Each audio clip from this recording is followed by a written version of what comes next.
Disney's Lady and the Tramp, a Little Golden Book. Lady and the Tramp, adapted by Teddy Slater, illustrated by Bill Langley and Ron Diaz. Lady was a lucky little cocker spaniel. She had everything a dog could want. Her beloved owners, Jim Dear and Darling, had pampered her since puppyhood. They gave her the tastiest tidbits to eat and the softest bed to sleep in, and they showered her with affection. Lady returned this kindness by waking her master each morning with a gentle lick on the cheek, and while he was at work, Lady stayed close to her mistress, protecting her from possible harm. But one day, everything changed.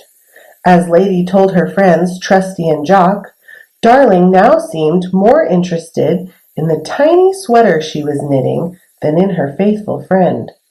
Lady's pals quickly put two and two together and figured out that Darling was going to have a baby.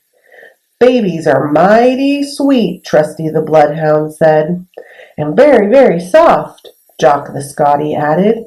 "Why, a wee babe is nothing but a bundle of—" "Trouble," an unfamiliar voice chimed in. The voice belonged to a scruffy stranger named Tramp. Though Tramp had no family of his own, he seemed to know quite a lot about babies, and none of it was good. "Take it from me, Pigeon," Tramp told Lady.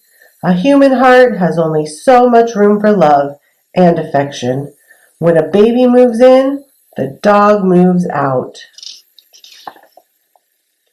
Although Tramp's words worried Lady, she couldn't believe that her family would ever be unkind. And once the baby was born, Lady saw just how wrong Tramp had been. For not only did Lady still have her family's love, she now had one more person to cherish and protect.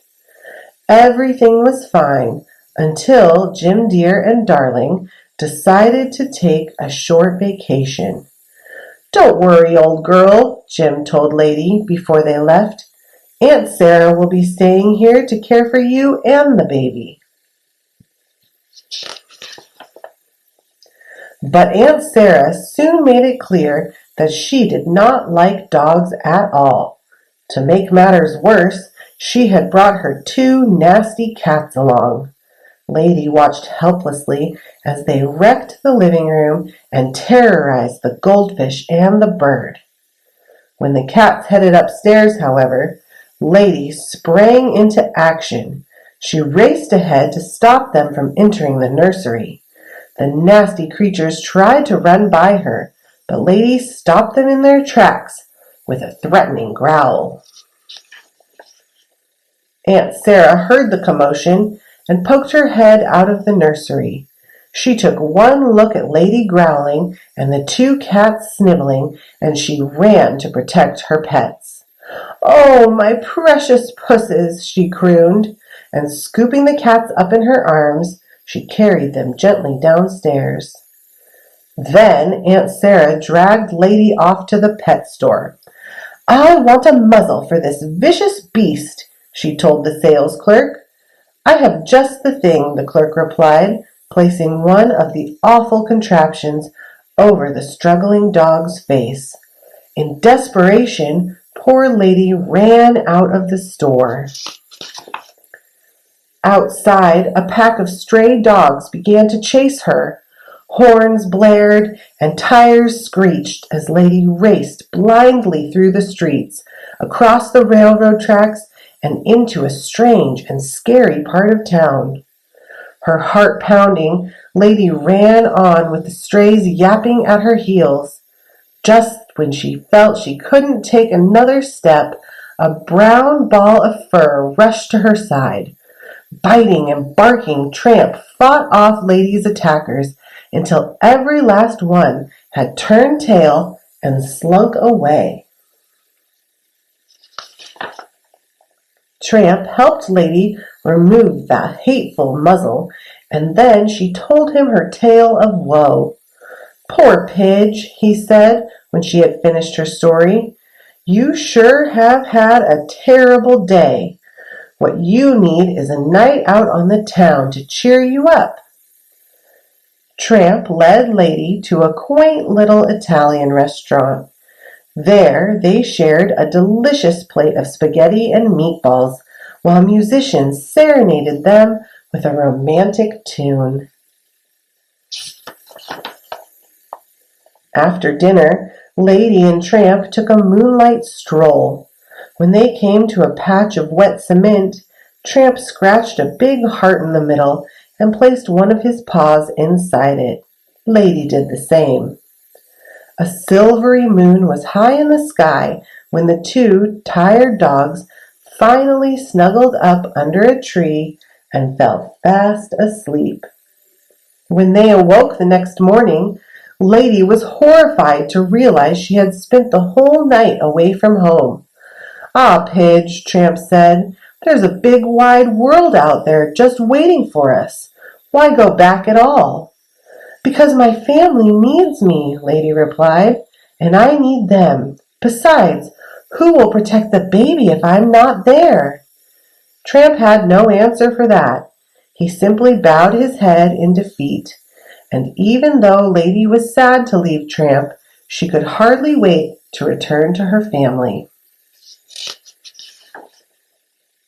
But when Lady got home, an angry Aunt Sarah was waiting for her. "I have a special place for you now," Aunt Sarah snapped as she led Lady to a doghouse in the backyard. "This should keep you out of trouble," she said, chaining Lady to a stake in the ground. That night, Lady was moping about the yard when a big gray rat scurried out of the woodpile, scampered up the porch railing, and darted into an upstairs window. "That's the baby's room!" Lady cried.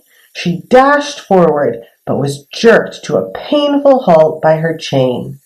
Lady barked frantically to attract Aunt Sarah's attention.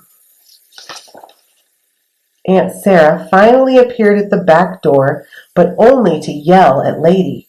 "Stop that racket," she said, before slamming the door again. Just then, Tramp raced into the yard. He had heard Lady barking and had come to help her once more. "There's a rat in the baby's room," Lady said, and with no thought for his own safety, Tramp ran inside to get the rat. Tramp reached the nursery in the nick of time. The baby lay sleeping in the crib, and the rat was ready to pounce. Tramp struck first. Fur flew and furniture fell as dog and rat tore around the room. The rat was fast and fierce, but he was no match for Tramp. By the time Aunt Sarah burst in, there was no sign of the rat, just Tramp and the topsy-turvy room. Aunt Sarah thought that Tramp had been after the baby, and she quickly called the dog catcher. "Don't come back, you vicious brute," Aunt Sarah warned, as Tramp was carried off to the pound. As soon as Lady explained what had happened, Trusty and Jock took off after Tramp. They chased the dog catcher through the dark and stormy night. When a taxi appeared out of the fog, the dog catcher's horses reared up and his wagon toppled over. Jim, Dear, and Darling were in the taxi. They had come home and discovered the rat. It was clear then that Tramp had been protecting the baby, and they went after him. He was a true hero. Jim, Dear, and Darling decided to take Tramp into their home. "This is where you belong," Jim Dear told Tramp. "You're part of our family now." And soon Lady and Tramp had a family of their own. 3 pretty pups who looked just like their mother, and one mischievous scamp who clearly took after his father. The end. Thanks for watching Christie's Storytime.